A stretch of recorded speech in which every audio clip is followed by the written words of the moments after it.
Hello जी, कैसे हैं आप सभी। उम्मीद करते हैं कि आप लोग बहुत अच्छे होंगे। आप लोग को इस वीडियो में देखने को मिलेगा क्लास 10 के बायोलॉजी का 5 चैप्टर का ऑब्जेक्टिव क्वेश्चन। ये ऑब्जेक्टिव का ये पार्ट 4 है इस चैप्टर के लिए। चलिए देखते हैं पहले क्वेश्चन को। यदि जो वीडियो पसंद आता है तो आप इनके फ्रेंड के बीच इनको शेयर कर दीजिएगा। देखते हैं पहले क्वेश्चन को, देखिएगा। पहला क्वेश्चन है कि पादप खाने वाले जीव को क्या कहा जाता है। पादप खाने वाले जीव को क्या कहते हैं। शाकाहारी, मांसाहारी, सर्वाहारी, इनमें से सभी। इनका सही आंसर हो जाएगा ऑप्शन ए, शाकाहारी कहा जाता है। आप ध्यान रखिएगा, मांसाहारी है ना, मतलब वैसे जीव को कहते हैं है ना जो केवल दूसरे जीव का मांस खाता है। मांसाहारी हम उनको बोलेंगे जो क्या करते हैं, वो दूसरे जानवर का मांस खाते हैं, उसको हम क्या बोलेंगे, मांसाहारी बोलेंगे। ध्यान रखिएगा। सर्वाहारी हम उनको बोलेंगे, वैसे जीव को कहते हैं सर्वाहारी जो पौधा और मांस दोनों खाते हैं।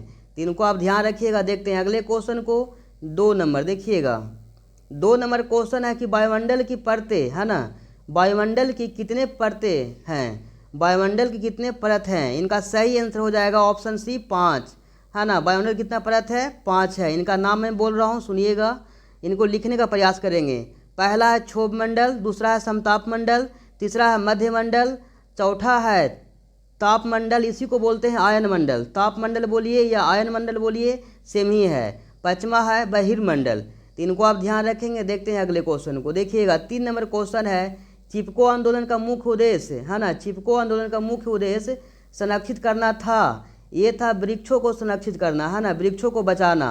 ऑप्शन बी हो जाएगा इस क्वेश्चन का सही आंसर। जो चिपको आंदोलन है, यह जो आंदोलन है, यह भारत का पहला पर्यावरण आंदोलन था है ना। इस आंदोलन की शुरुआत 1973 में उत्तराखंड के चमोली जिले के रेनी गांव में हुई थी। तो ये सब सारे पॉइंटों को आपको ध्यान रखना है। देखिएगा आगे। आगे क्वेश्चन है 4 नंबर कि पर्यावरण में मुख्य घटक कितने हैं। पर्यावरण में मुख्य घटक कितने हैं। इनका सही आंसर हो जाएगा 2। पहला है ना जैविक घटक और दूसरा है अजैविक घटक। जैविक घटक के अंदर जितने भी सजीव वस्तुएं हैं ना, सारा आ जाएगा क्या, जैविक घटक के अंदर। और जितने भी है ना निर्जीव होते हैं, जैसे में हवा, पानी, मिट्टी, सब क्या है, निर्जीव है। इसको हम क्या बोलेंगे, अजैविक घटक बोलेंगे। और जैसे में जैविक में हो गया पौधा, जानवर, ये सब क्या है, मतलब जैविक घटक हैं। उम्मीद है कि आप सारे पॉइंटों को समझ पाए होंगे। देखते हैं अगले क्वेश्चन को, देखिएगा 5 नंबर। 5 नंबर क्वेश्चन है कि सौर ऊर्जा है ना। 5 नंबर क्वेश्चन है कि सौर ऊर्जा जीवमंडल में निम्न में से किसके द्वारा प्रवेश करती है ना। इनका सही आंसर हो जाएगा हरे पौधे। क्या, हरे पौधे इस क्वेश्चन का सही आंसर है, ऑप्शन ए। देखते हैं अगले क्वेश्चन को, 6 नंबर। 6 नंबर क्वेश्चन है कि CFC का पूरा नाम क्या है। आपको बताना है कि CFC का पूरा नाम क्या होता है। इनका सही आंसर हो जाएगा ऑप्शन बी, क्लोरोफ्लोरोकार्बन है ना। क्लोरोफ्लोरोकार्बन को ही प्रियॉन गैस कहा जाता है। इनको आप ध्यान रखिएगा है ना। यहाँ पे आप देख सकते हैं जो संपीड़ित प्राकृतिक गैस है, ये है जो है ना CNG का पूरा नाम है। क्या, संपीड़ित प्राकृतिक गैस है जो CNG का पूरा नाम है ना। CNG हो या बायोगैस हो, उनका मुख्य अवयव मीथेन होता है, जिनका फार्मूला CH4 होता है मीथेन का। इनको आप ध्यान रखेंगे।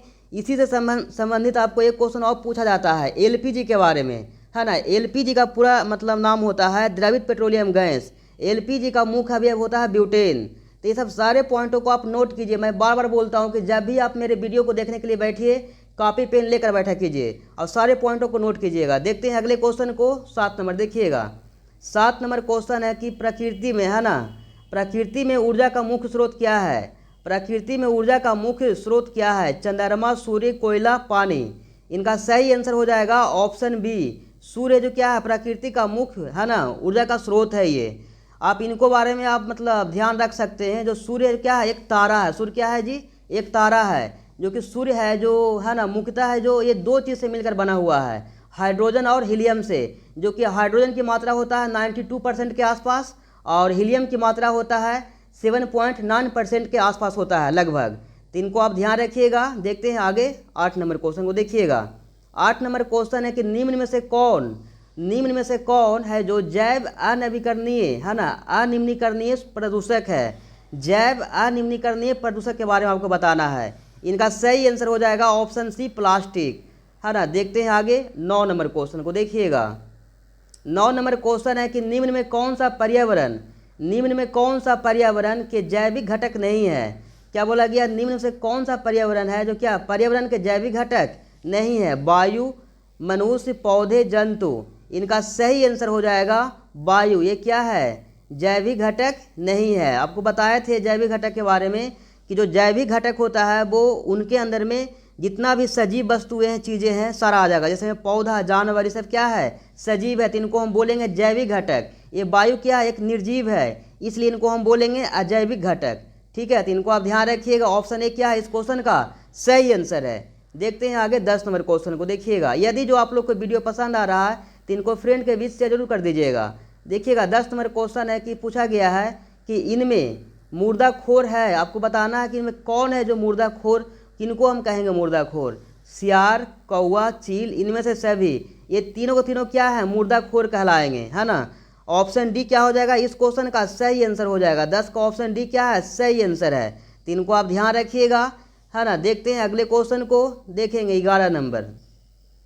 11 नंबर क्वेश्चन है कि CFC का व्यापक उपयोग होता है। बताना है कि CFC का उपयोग कहाँ कहाँ किया जाता है ना। इनका उपयोग हो जाएगा एयर कंडीशनर में, रेफ्रिजरेटर में, जेट इंजन में, मतलब ये तीनों में इनका उपयोग किया जाता है CFC का, जिनका है ना पूरा नाम होता है क्लोरोफ्लोरोकार्बन, है ना। इनका क्या है, ध्यान रखेंगे आप। इनका आंसर हो जाएगा ऑप्शन डी, इनमें से सभी। देखते हैं आगे, देखिएगा 10 है ना 12 नंबर क्वेश्चन को पूछा गया है कि ओजोन का निर्माण होता है ना। ओजोन का निर्माण होता है किससे होता है, ऑक्सीजन के 2 अणुओं से, ऑक्सीजन के 3 परमाणु से, है ना। ऑक्सीजन एवं परावैंगनिक किरणों से, ऑक्सीजन के 2 परमाणुओं से। इनका सही आंसर हो जाएगा, इनका सूत्र होता है ओजोन का O3 होता है। तो देख सकते हैं आप ऑप्शन बी क्या हो जाएगा इस क्वेश्चन का सही आंसर हो जाएगा। ऑक्सीजन के 3 परमाणुओं से क्या होता है, ओजोन का निर्माण होता है, ओजोन है जो बनता है। इनका सूत्र क्या होता है, O3 होता है। ध्यान रखिएगा, पूछा हुआ प्रश्न है। देखते हैं आगे, देखिएगा 13 नंबर क्वेश्चन है कि अधिकतम ऊर्जा, है ना, अधिकतम ऊर्जा किस स्तर पर होती है। अधिकतम ऊर्जा है जो किस स्तर पर होगा, इनका होगा प्राथमिक उत्पादक, मतलब बोल सकते हैं उत्पादक। ऑप्शन ए क्या है इस क्वेश्चन का सही आंसर है। देखते हैं आगे, देखिएगा 14 नंबर क्वेश्चन को, है ना, प्रश्न को। प्रश्न है 14 नंबर कि अंटार्कटिका, है ना, प्रश्न है कि अंटार्कटिका के ऊपर ओजोन के स्तर में आई कमी को कहा जाता है ना। क्या कहा जाता है वही आपको बताना है। अंटार्कटिका के ऊपर ओजोन के स्तर में कमी को क्या कहा जाता है। इनका सही आंसर हो जाएगा ऑप्शन सी, ओजोन छिद्र कहा जाता है। क्या कहते हैं, ओजोन छिद्र कहा जाता है। इनको आप ध्यान रखिएगा। देखते हैं आगे 15 नंबर क्वेश्चन को। 15 नंबर क्वेश्चन है कि सूर्य की विकिरण, है ना, सूर्य की विकिरण ऊर्जा से कार्बनिक यौगिक बनाने वाले जीवों को क्या कहा जाता है, क्या कहा जाता है। इनका सही आंसर हो जाएगा उत्पादक। ऑप्शन बी क्या है इस क्वेश्चन का सही आंसर है। देखते हैं आगे, देखिएगा, है ना 16 नंबर क्वेश्चन। 16 नंबर है कि जीव मंडल, है ना, जीव मंडल की स्वपोषी संरचनात्मक एवं क्रियात्मक इकाई को क्या कहते हैं। जीव मंडल की स्वपोषित संरचनात्मक एवं कार्यात्मक इकाई को क्या कहा जाता है वही आपको बताना है। देखते हैं इनको, जलमंडल तो नहीं होगा, है ना। इनका ऑप्शन इस तरह से लिया गया है, स्थल मंडल, पारिस्थितिक तंत्र, वायुमंडल। इनका सही आंसर हो जाएगा ऑप्शन सी, पारिस्थितिक तंत्र कहलाता है। इनको ध्यान रखेंगे। देखते हैं आगे, देखिएगा 17 नंबर क्वेश्चन है कि कवक एवं जीवाणुओं को किसी भी पारिस्थितिक तंत्र में कहा जाता है। कवक एवं, है ना, कवक एवं जीवाणुओं को किसी भी पारिस्थितिक तंत्र में कहा जाता है। क्या कहा जाता है वही आपको बताना है। उत्पादक, उपभोक्ता, अपमार्जक। इनका सही आंसर हो जाएगा ऑप्शन सी, अपमार्जक कहलाएगा ये। देखते हैं आगे, देखिएगा 18 नंबर प्रश्न को। 18 नंबर है कि एक वन, है ना, एक वन पारिस्थितिक तंत्र में कितने पोषी स्तर होते हैं। 1, 3, 4, 8। इनका सही आंसर हो जाएगा ऑप्शन सी, ये 4 हो जाता है ना। पोषी स्तर कितना होता है जी, 4 होता है। उनको आप बोल सकते हैं, है ना, सुनिएगा, प्राथमिक उत्पादक, दूसरा है प्राथमिक उपभोक्ता, तीसरा है द्वितीयक उपभोक्ता और चौथा है तृतीयक उपभोक्ता। तो इनको ध्यान रखिएगा। देखते हैं आगे, देखिएगा 19 नंबर प्रश्न को। 19 नंबर प्रश्न है कि पर्यावरण के अंतर्गत आते हैं, पर्यावरण, है ना, वरण के अंतर्गत क्या आता है, जलमंडल। जी हाँ, बिल्कुल आता है जलमंडल। आगे देखते हैं ऑप्शन को, देखिएगा। ऑप्शन है कि स्थल मंडल, वायुमंडल, इनमें से सभी, जो कि ऑप्शन डी क्या हो जाएगा इस क्वेश्चन का सही आंसर है। ये तीनों क्या आता है, पर्यावरण के अंतर्गत आता है। इनको ध्यान रखेंगे। देखते हैं आगे, देखिएगा 20 नंबर प्रश्न को। 20 नंबर प्रश्न है कि आहार श्रृंखला के विभिन्न स्तर को क्या कहते हैं? उत्पादक, उपभोक्ता, पोषी स्तर, अपमार्जक। इनका सही आंसर हो जाएगा ऑप्शन सी, पोषी स्तर कहलाता है। तो हम उम्मीद करते हैं कि आप लोग को ये वीडियो पसंद आया होगा, तो इनको फ्रेंड के बीच शेयर जरूर कर दीजिएगा, इनको ऊपर एक लाइक कर दीजिएगा। फिर आपसे मिलते हैं किसी और वीडियो में, तब तक के लिए जय हिंद।